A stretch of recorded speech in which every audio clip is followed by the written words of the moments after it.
Watch the Game podcast. Thanks for joining us tonight. We took the bye week off. Watch the Game podcast. Thanks for joining us tonight. It's your man L.A. Cheatham. Of course, we took the bye week off along with the Bears. Step back, take care of some personal things. We're working it out just like the Bears are, man. It's not easy watching the games, but we committed to doing so. Um, we talked a little bit earlier, man. It's like when we talk about our Bears, we getting an extended version of preseason football because there's a lot to be evaluated. Uh, Got to be careful what you ask for, man. When you ask for a franchise quarterback coming into the season, I think that's what a lot of people wanted to see was to see Justin Fields, whether or not he could take the step forward on being the guy. I think he's answered that, but it's not easy losing these games. How you feel about this, man?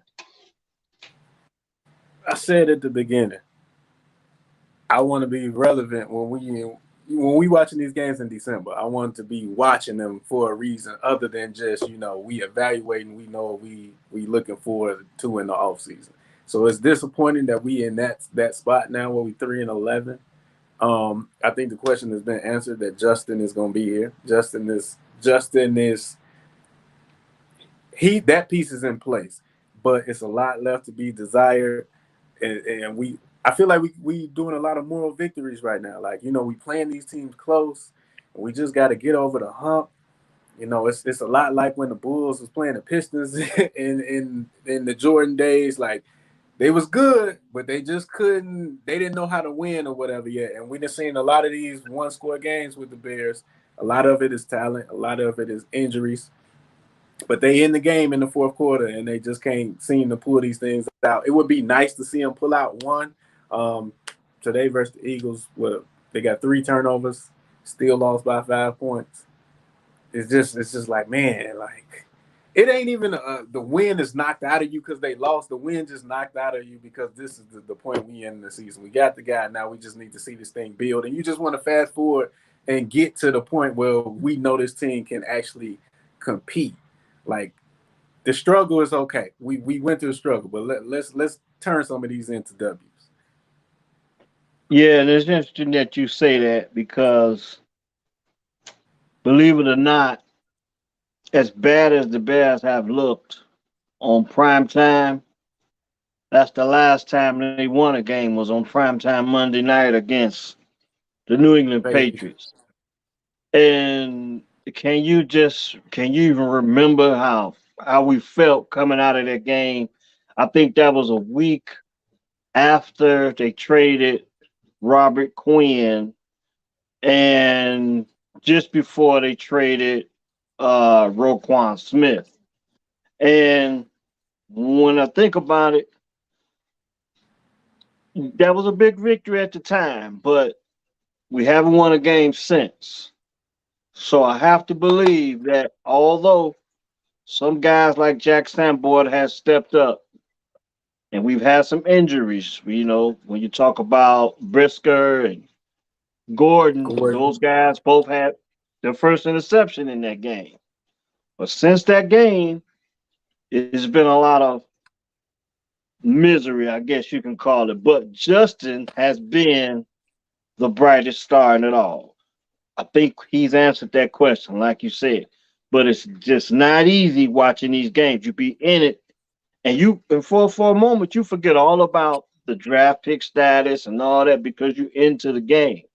You just want to get that win. I think the players feel the same way, and then you come up short. And then from here, you start setting your goals from there. So we got the quarterback. How do you look at the rest of the season from this point on? It kind of feel like we in an internship as fans or whatever right now. Like we know eventually we're gonna get the job and we're gonna get paid. And when you first start, the internship, you excited, like, okay, I know what this is. I know it ain't gonna pay off right now, but I'm gonna get the experience.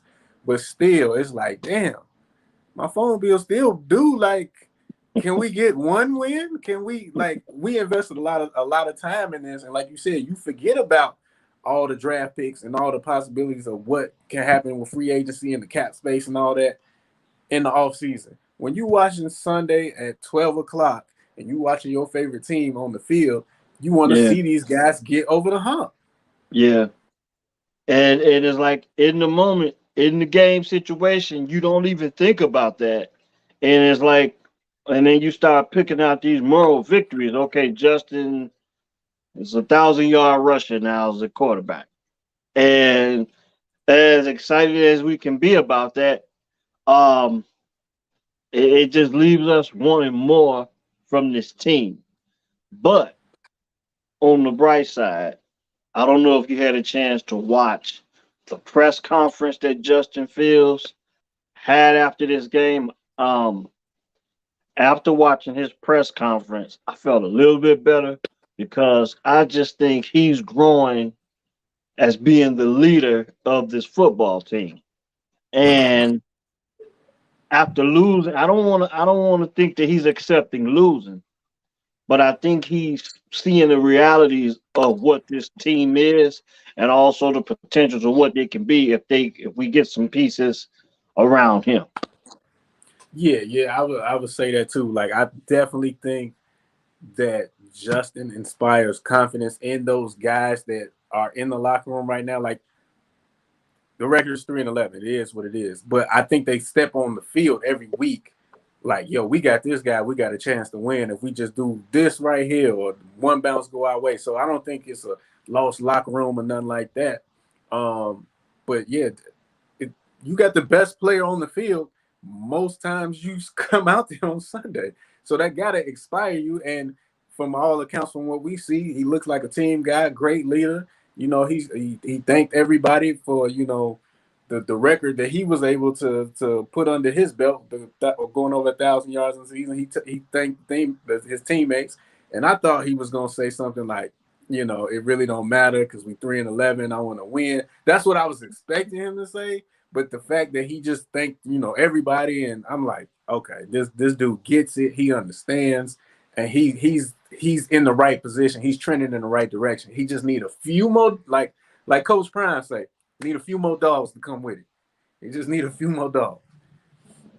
Yeah, I felt the same way, and that's why I say once I seen that when I seen the press conference, I felt a little bit better about him and his confidence moving forward, and I felt like he understood what it's going to take for this team to be successful. And when you look at the rest of this team, I mean, who else is there to evaluate? Because you got some big decisions to make. David Montgomery, we're looking at this game today. I think he showed his versatility, being able to catch the ball and in space and create. I think he had one touchdown for a reception. He ran for a touchdown. He's not been getting opportunities he's been known to get in the past as far as the bell cow running back. When you look at the earlier success of Khalil Herbert and then the pretty much the unexpected success of Justin Fields in the rushing game, attaching that to the team's rushing offense. Well, David Montgomery has not his usage has not been the same as previous years. But today I think he had an opportunity to show that when needed, he's the other guy. When you take away Darnell Mooney, and Claypool, who still has a lot to prove here. But I think Darnell Mooney is proven. But David Montgomery answered the bell again today to show that when he's needed, given the opportunity, he can make plays as well. Yeah, and today it just lined up perfect for him because, I mean, like you said, Claypool's out. When Mooney out, Mooney was out today. Um, EQ went down the first play of the game. No N'Keal Harry again. They tried to work Velvet Jones in. I think he had a fumble again today. Yeah, So it broke right for him, and it personally for him, his last few games of your rookie deal, you need to show this team like, hey, I'm a piece. You probably want to keep me around here. So it definitely worked out great for him. Didn't get the win, but he's a piece that I want to see on this team going forward. I think he And need that interesting. 1-2 punch of him and Khalil. Hmm. I think you gotta have that. Yeah. I also believe that, like you said, you're gonna need two running backs in this league. David Montgomery, regardless if it's Khalil Herbert, David Montgomery, you're gonna have two backs in this league. And the interesting thing about it is, what is it going to cost? Would it be the franchise tag? Will it be market value? What is it going to be? Because I don't have a list of all of the running backs that are in free agency this off season, but there are quite a few of them, and the list is quite impressive. So there's a lot of competition when it comes to David Montgomery being a free agent and him either being able to stay in Chicago or go elsewhere. There's just a lot of competition. And I personally don't think the Bears want to spend a ton of money They at don't. that position, uh, because we know that that position in the league is very undervalued at this time. It's a passing league, but that's why I say I believe he did a great job showing his ability to catch the ball in space and make things happen. Um, Byron Pringle caught a touchdown pass today. That pass was pretty much off him just staying available in the sideline of Justin Fields and a blown coverage. Justin being able to extend the play and make a play down the field. Byron Pringle in the end zone. So Justin Fields today, well, but what it was he? Like I said, he went over 1,000 yards rushing, but he was 14 for 25, 152 yards with two touchdowns. David Montgomery on rushing, he was 12 for 53 with one touchdown. Fields was 15. He rushed the ball 15 times for 95 yards. Once again, going over 1,000 for the year. Uh, I want to mention Byron Pringle again, two catches for 39 yards and a touchdown. So that was the offense pretty much for the game. I mean, there's some concerns about Cairo Santos missing the extra point on the first touchdown. I think the offense did blow some opportunities in this game. When you look at how well the defense played in the first half, they probably should have scored another touchdown or at least a field goal in the first half. That probably would have, closed the gap on the final score, or even put them in a different situation down the stretch. Valus Jones fumbling the football, like you said earlier, fumbling the football on the end around, and I think that was a big mistake being made in the game that kind of stole the momentum away from the defense again. I think at first the defense played okay, but they gave up three or four big plays that you can't give up. Um, if the kid named Devontae Jones, Devontae Smith. the kid from Devontae Smith, the kid from Yeah. Alabama. Hmm. Two clutch catches. Jalen Hurts has worked really well on getting that back shoulder thing going. He threw about three or four of them today. Uh, Two big catches by Smith. Couple big catches by AJ Brown. Is it? Yeah. I mean, can't be denied. He's not the Hurts we knew from Alabama or Oklahoma. The kid he's gotten the lab and working on this game. This is my first time being able to see him from kickoff to the end of the game, and I got to give it to him. I mean, he took some shots out there today, but Yeah. in the passing game, he looked real good. Yeah. This was I seen the Eagles twice before, but I was really looking at them today because they 12-1. They was playing us. Um, I thought Jalen Johnson, because we got a Jalen Jones and a Jalen Johnson. I thought Jalen Hmm. Johnson, he actually played well. Him and AJ Brown, they went back and forth. And then I think they tried that deep ball to AJ Brown like three times and they only connect, but when they connected, it was a backbreaker when they got it. Hmm. But I thought Jalen Johnson really held up well. Um, I thought At Jalen times, because he Jones, gave up a couple big plays today. He did. He played okay in the first half. He was really good. He yeah, he had some last minute tap back downs, but I think he left the game with a rib injury as well. But in the end of the game, he gave up a couple big back shoulder catches to Brown in that coverage. And in the off season, maybe not so much this year, but next year I think he's going to be one of the guys you're going to be looking at. Do they resign him or whatever? Now his position, when you compare him to Roquan, he's a little bit more important than Roquan was because I believe it's tougher to play corner than it is to play linebacker in the NFL because you're on the island when you're playing corner. So you got to be that much better with the elite status of wide receivers and tight ends that you're going to be facing, down the field. Not as much help other than a safety on your side of the field. I just think his value is going to be a little bit. He's going to be a little bit more valuable than Roquan Smith when it comes time for Agree. him to get paid. Agree. He just he hasn't had the greatest season. He's had moments. He hasn't had the greatest season. He probably had more bad moments if we really sat here and just dissected the tape. But I think again, his value is worth more than Roquan. So I think you got to bring him back. Probably not at the number that he probably thought he was going to get after his probably second year, but I would. He's definitely in the fold to bring back Gordon and when the Brisker. They Briscoe, played. Yeah, they. This was their first game back, I believe, from yeah, injury. Correct. Yeah. off cut. They So were both in concussion protocol. Gordon had a pick. Houston Carson had a pick. So like I said, they had two picks, and they did have defense calls fumble two recovery. picked up two picks and a fumble. They had a lot of Yeah. opportunities, but yeah, Gordon had a pick, Houston Carson had a pick, and yes, you're correct. Brisker and Gordon were both coming back out of concussion protocol after the bye week. Yeah, so those three guys, especially Brisker and Gordon. I mean, they just rookies, so obviously they're gonna be back next year in the fold. But I think you need to keep Jalen for the value and just the the leadership. He kind of been there.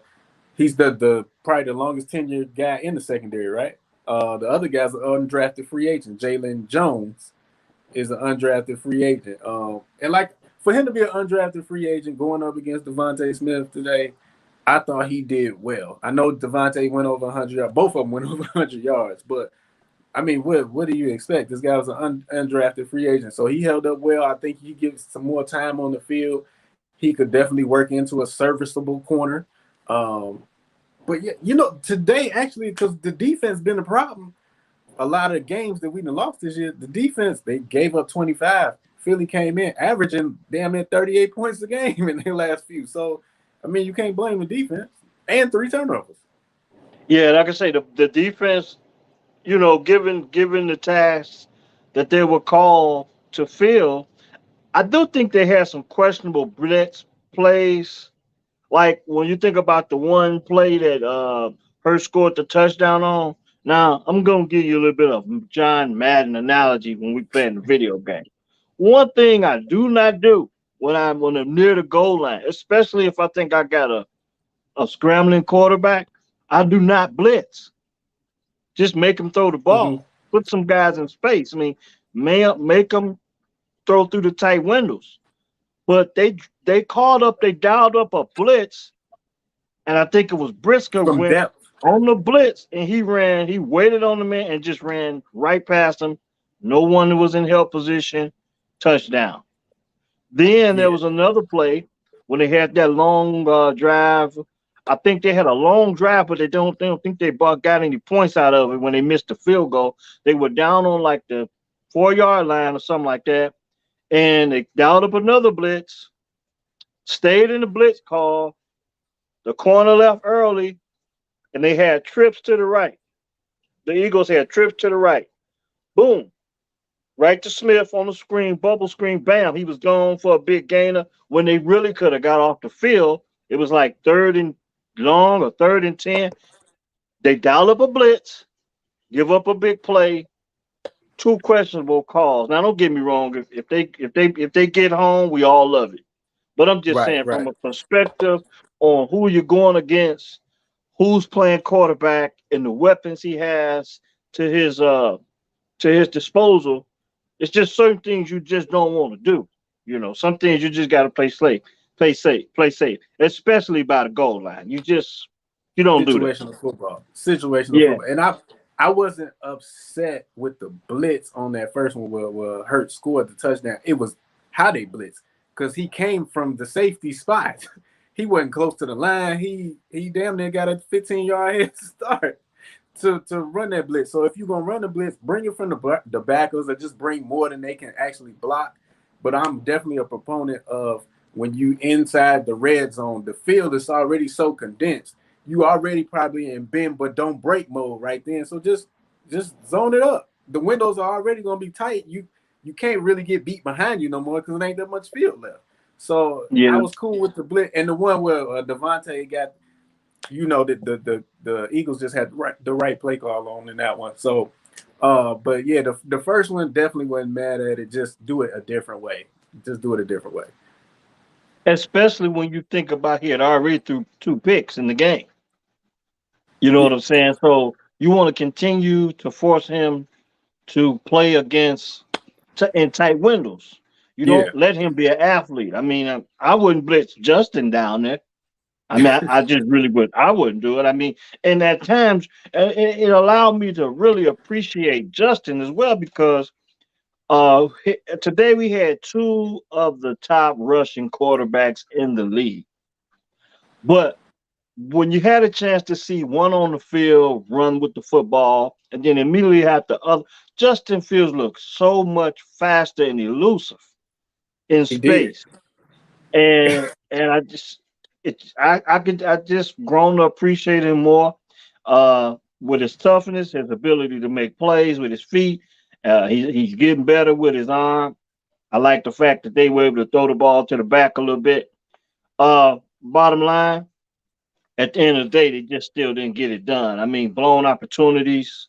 Uh, what else can we say? But that's all we can really talk about with the Bears is Justin Fields and the possibility of who's coming back, when guys are going to be able to, make some money or whatever. When you think about that, I'm thinking about guys like David Montgomery on the offense, Jalen Johnson on the defense. I think you were talking about the oldest 10-year guy in the safety. I mean, in the defensive backfield, that's Oh, Eddie Eddie Jack. Jackson. I forgot And about Eddie Eddie Jack. Jackson, what is his future with this team? You know what I'm saying? So with him probably being down for the season, you kind of wonder what his future would be for the season. Because some even thought that after they traded Roquan, that maybe even Eddie was next. Because it seemed like whoever the captain was getting traded. It just seemed that way at one point.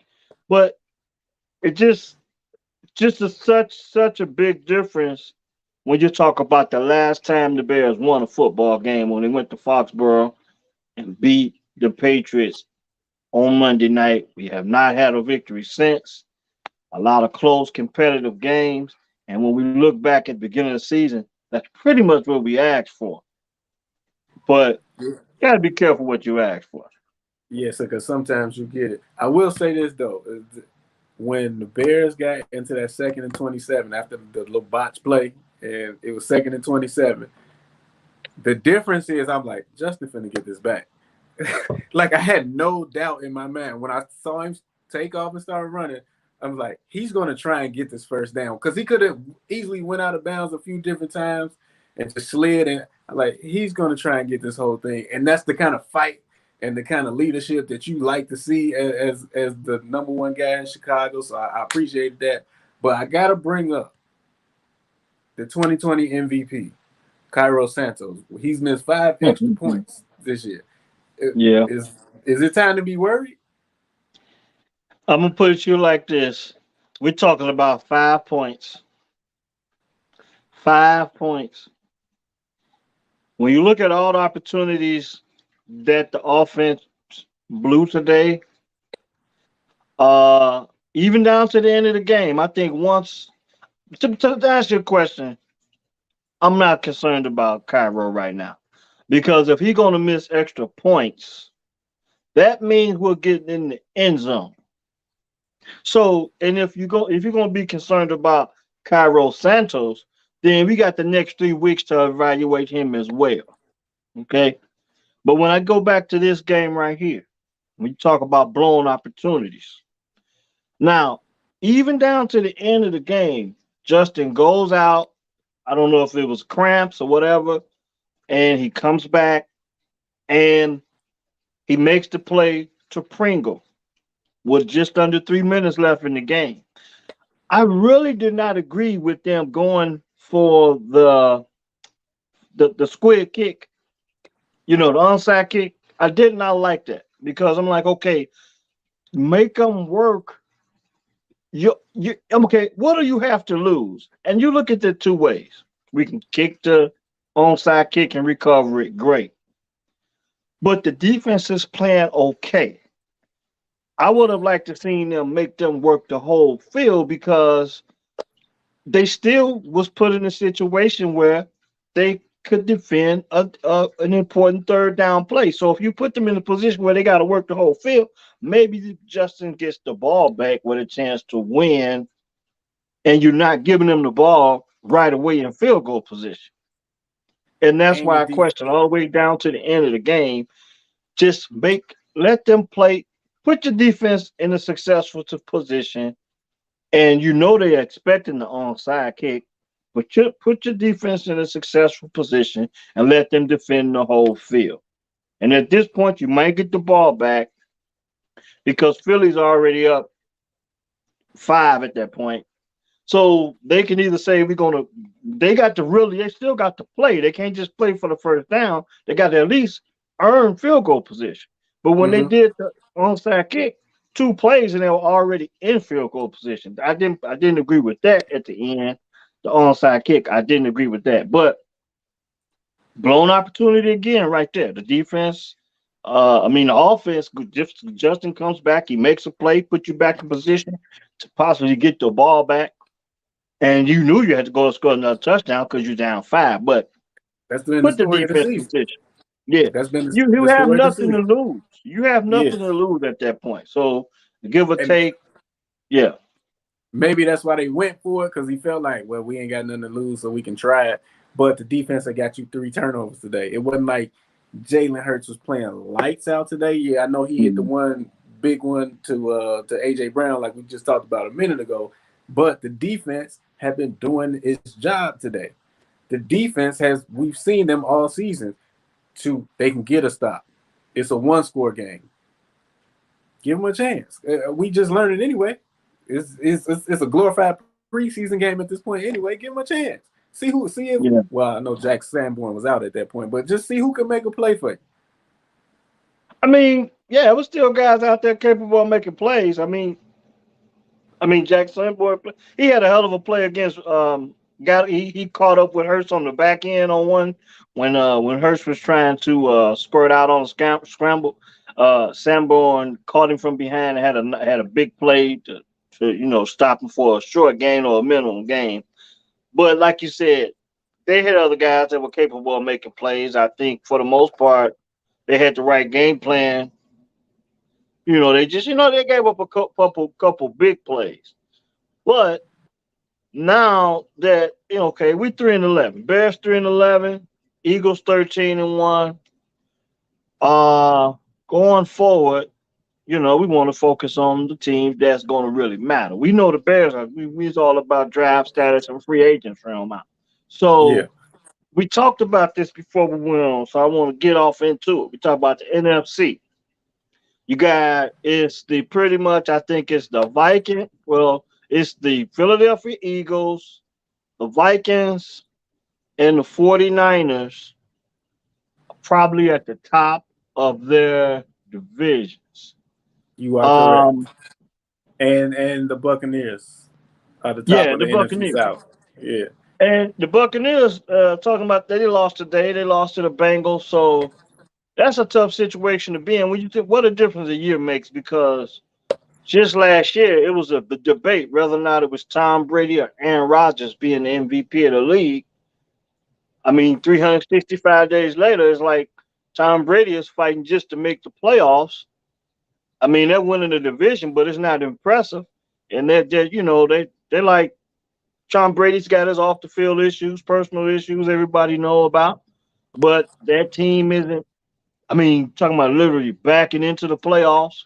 That's what they're doing. That's pretty much why I forgot all about them. Yes, they're all winning the division. Talking about the Buccaneers, but when I talk about the NFC, the Eagles are playing solid.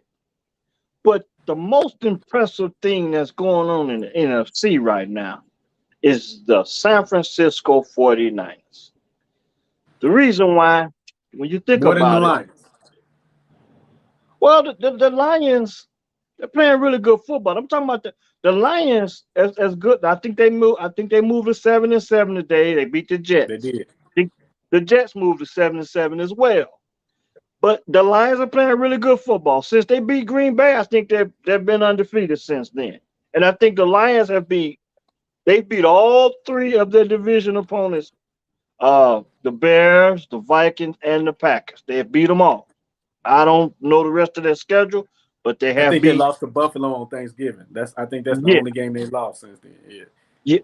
Okay, yeah, you're right. But they're playing good football. That can't be denied.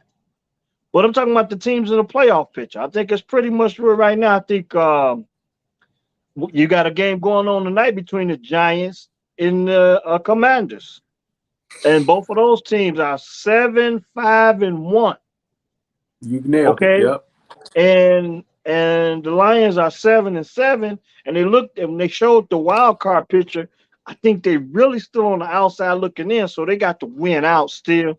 And I think the Bears still have a chance to play spoiler when they go to Detroit. But when I get back to the 49ers, and what impresses me most about them is first the first game of the season, they played the Bears. It was Trey Lance, and I told you, and I predicted it. Trey Lance probably wouldn't finish the season because I thought when they played against the Bears, he was taking too many hits, and they were just lucky to keep Garoppolo. They wanted to trade him in off season, but I think they're pretty thankful that they didn't do that because he was able to get them in a successful situation. But now here it is, you're down to your third string quarterback, Brock Purdy. And it just seems like they're not missing the beat. They just getting better each week. You add McCaffrey. You already had Debo Samuel, and it just seemed like they just keep adding new dimensions and elements to this team and to this offense. Guys, we already knew that they had. We knew about Debo.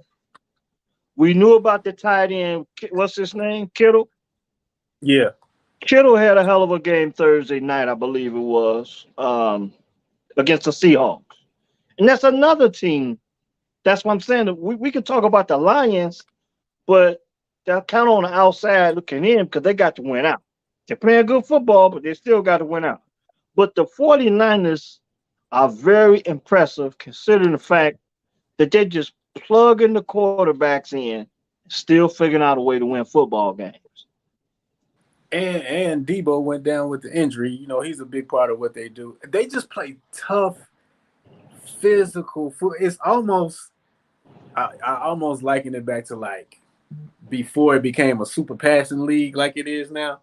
Like it's just a grit to them. It's just, and they've been playing like this since the Legion of Boom was up in Seattle. They just been just nasty, and they still keep that identity about themselves. And just the fact that they just don't miss a beat with Trey Lance go down, I actually think that was a blessing in disguise because I feel like that locker room kind of would have been divided.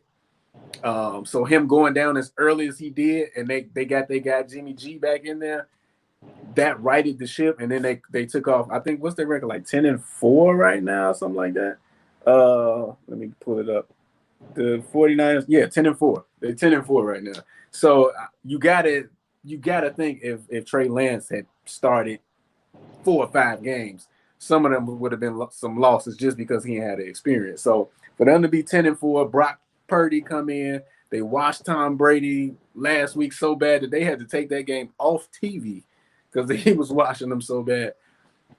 The 49ers are definitely – I still think I will pick the Eagles just because I think what they got in Devontae Smith and A.J. Brown and the way Jalen Hurts is playing, the MVP candidate, like he's the front runner right now, and they're going to have to come to Lincoln Financial Field.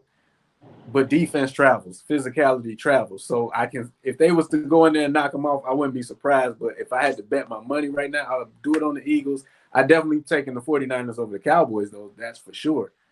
And I'm definitely taking the 49ers over the Vikings right now. That's for sure.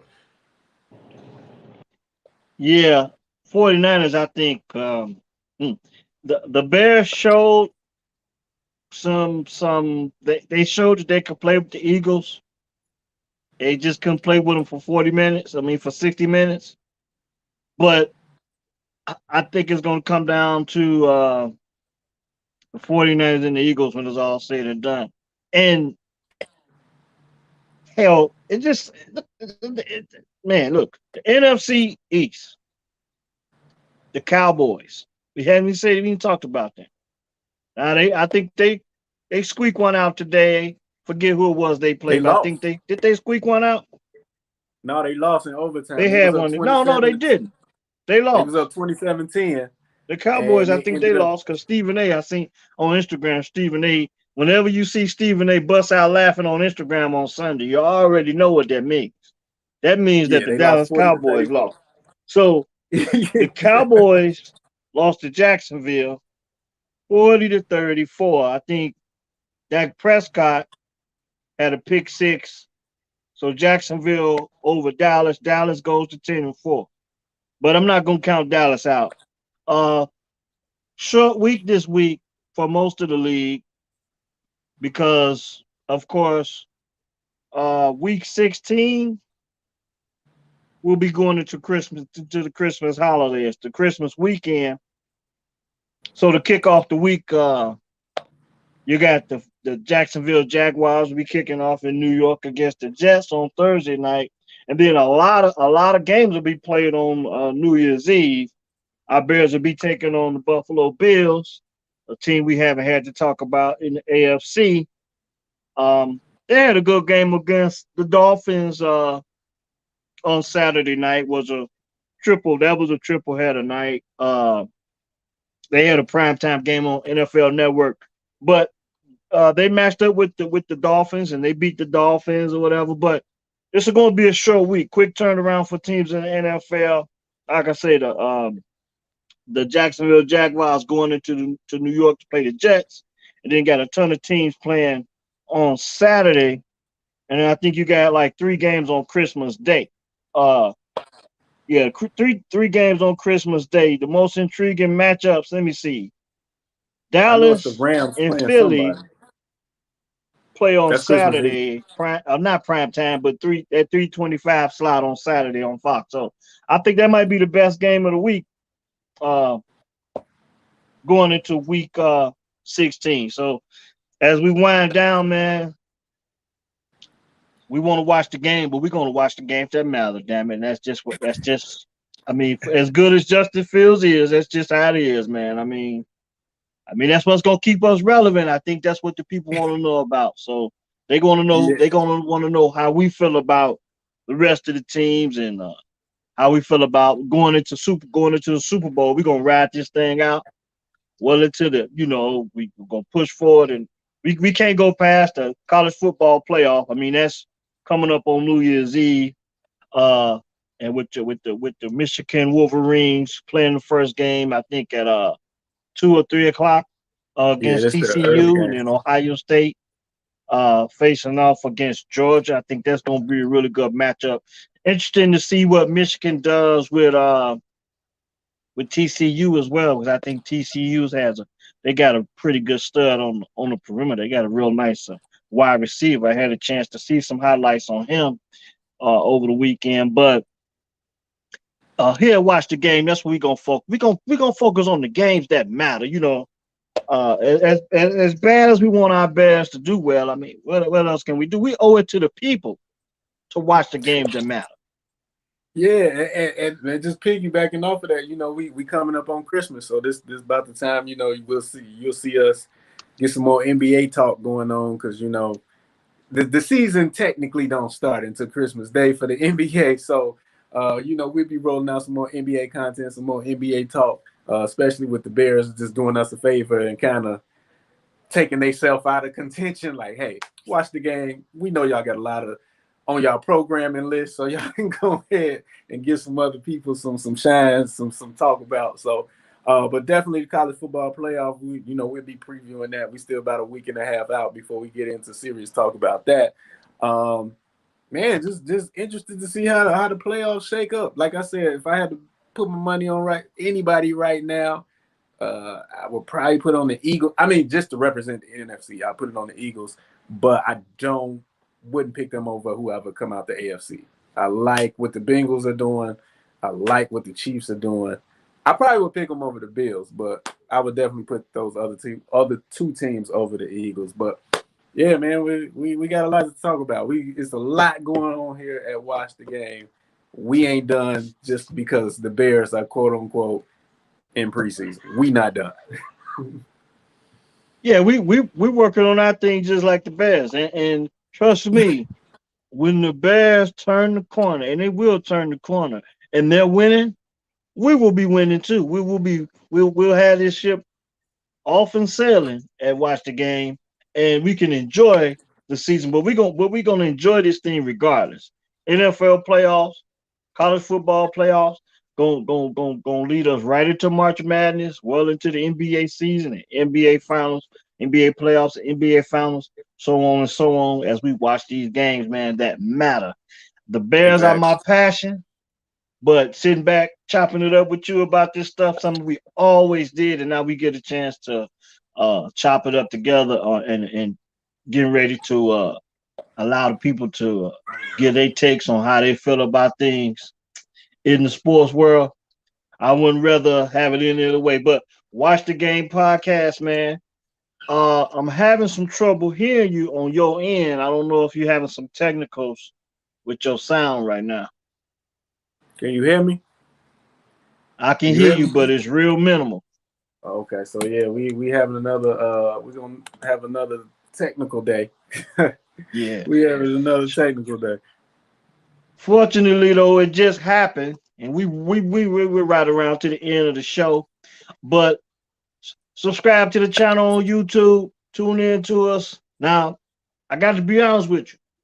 As we get better, as we get better, I don't know how much we're gonna do this thing on Facebook because we're gonna grow this thing, but we want to kind of building our confidence right now, kind of like the Bears right now, kind of building our chemistry and building this team up. You know, we're in the same phase as the Bears. We know we got a hot show going down the pike, just like Justin Fields. We know we hot. Okay, don't we know we hot? I heard it.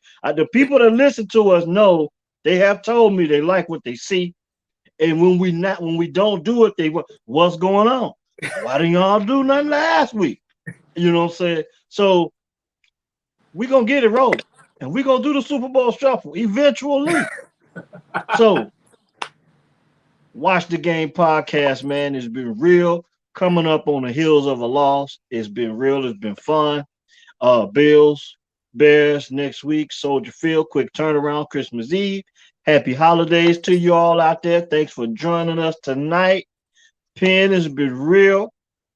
I don't know what my Christmas holiday consists of, but hopefully we can do this thing on Wednesday night. Uh, find an angle because we got to talk about a little NBA. Getting ready for the Christmas games coming up too, because that's something we kind of wanted to focus. We want to focus on NBA a little bit. College football winding down is going to give us an opportunity once the national championship game is played and decided. Going to give us some time to focus on NFL playoffs and NBA season going forward up until the trade deadline, well into the NBA playoffs and NBA finals. And by then, we'll be done built up this team, this chemistry, and then what do you know? It'll be preseason football again, and then our Bears be ready to come August. We'll see the other four exhibition games. You get what I'm saying? We want to stay busy here and watch the game podcast. So once again, thanks for joining us tonight. It's your man L.A. Cheatham, and since my man Penn is having some technical difficulties, I don't know if you want me to piece them out for you, man. I don't know if they can hear you or not. Go ahead, piece them out. Go Watch ahead, the piece them game out. I don't know if podcast. I It's got been it. You can hear real. me. I'm L.A. Cheatham for my man Benjamin Banneker. We'll get at y'all Wednesday night. We have all this figured out, baby. Peace.